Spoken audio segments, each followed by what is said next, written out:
All right, so another quick video. Um, the central dogma of DNA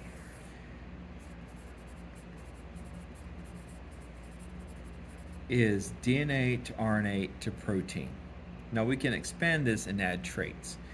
Um, but DNA to RNA, that is transcription. You are writing this information onto an RNA molecule.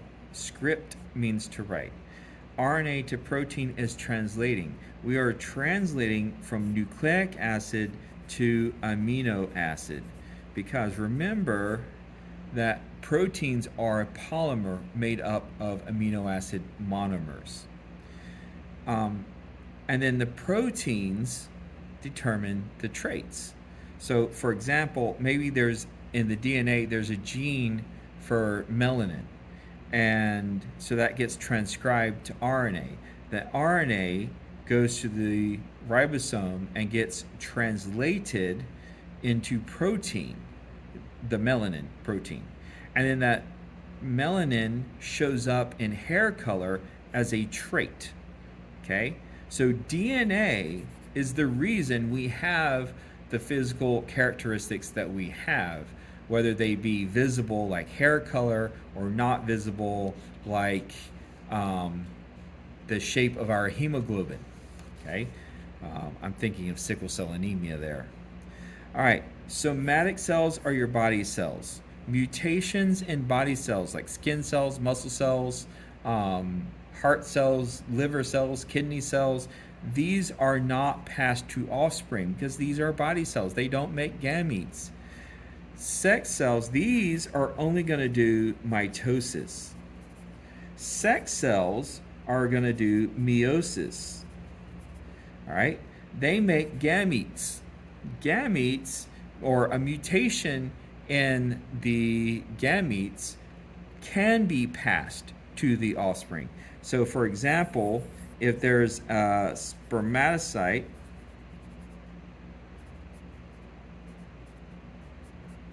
right, that is a cell that makes sperm, and it has a mutation in it, okay, then it's going to go through meiosis, and at least some of those sperm are going to have that mutation, okay?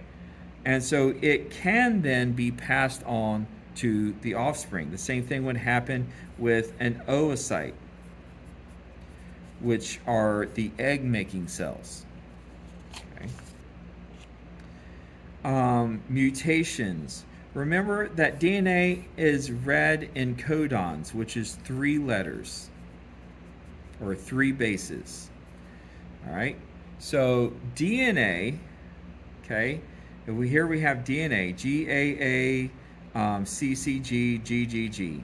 If a mutation occurs and this G becomes an A, these code for different amino acids. This codes for glutamate, this codes for lysine. So this mutation would cause an entirely different protein to be made. Okay? Mutations can also happen in chromosomes. You may have an extra chromosome. You should have 2 copies. In humans, dogs, cats, you have 2 copies of each chromosome. If you have a 3rd copy, that's called trisomy. Trisomy of chromosome 23 is what causes Down syndrome. There could also be a deletion. Part of the chromosome could be deleted. Or DNA, so these are chromosomal mutations.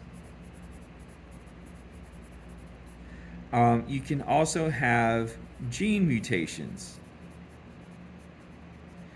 So here we have cat ate rat. Now this is the original DNA. Now I know there's no E in the genetic code, but bear with me. All right. Now, if a substitution occurs and that T is changed to an A, then we have ca ate rat. And maybe we can figure out what that means. Maybe we can't, but that's a substitution. One thing gets substituted. Okay, 1 base pair. Okay.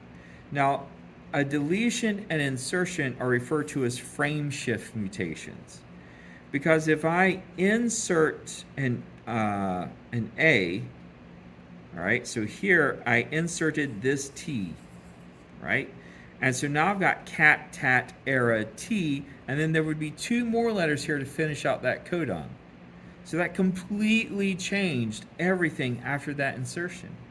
If I have a deletion and I delete that T, okay, there used to be a T here, remember? But that T is gone. So now I have cater at something, okay? So that, again, everything after that deletion has been changed. So that's why they're called frame shift mutations. A whole part of it shifted backwards or shifted forwards, depending on if you added or deleted. All right.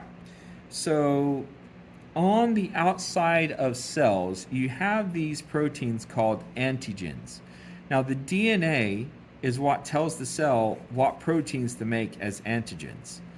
And we have these when we talk about blood types, like A, B, or AB, or type O. Type O don't have these antigens.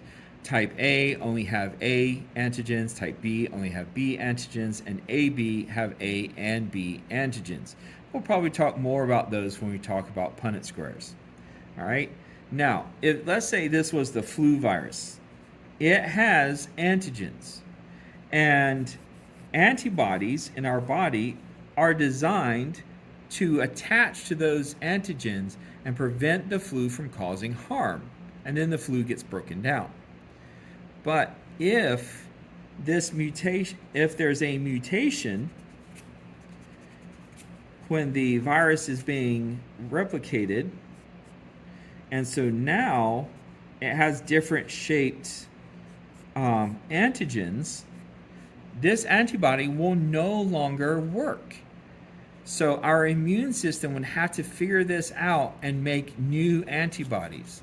This is why people were concerned about the Delta variant and the Omicron and all these different variants with COVID. So that's that. Okay? But the important thing here is that the DNA is what determines the proteins that are the antigens.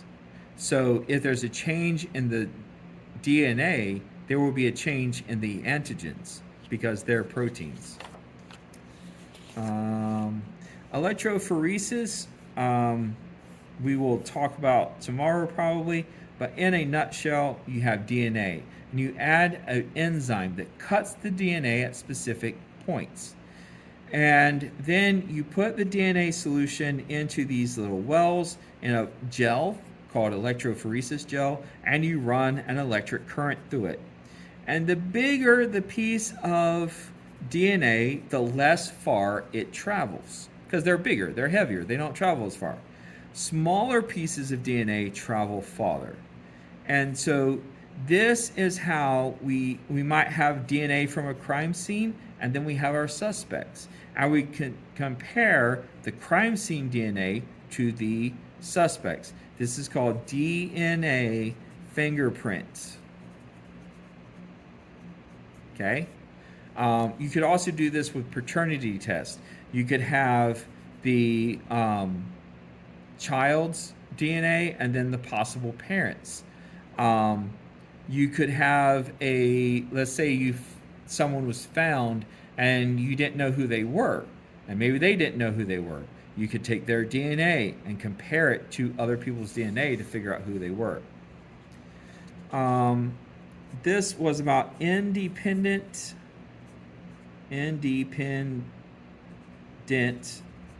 assortment. And all that means is that when you have different genes and on different chromosomes, like color and texture, yellow and green peas or smooth and wrinkled peas, all right, these genes are independent of each other. So you could, in this case, keeping things very simple, you're going to get both chromosomes, right? Because we're talking mitosis. Actually, we're talking meiosis. Anyway, So you might get yellow and green. I'm sorry, not yellow and green, yellow and wrinkled. You might get yellow and smooth. You might get green and wrinkled or green and smooth. These are the 4 possible outcomes. Now, you might get all this, okay? Or all this, but these are the possibilities. You would have a 25% chance that the P produced by this meiosis would have one of these. All right. Oh, and we already talked about ecological succession, I believe. So I'll see you tomorrow.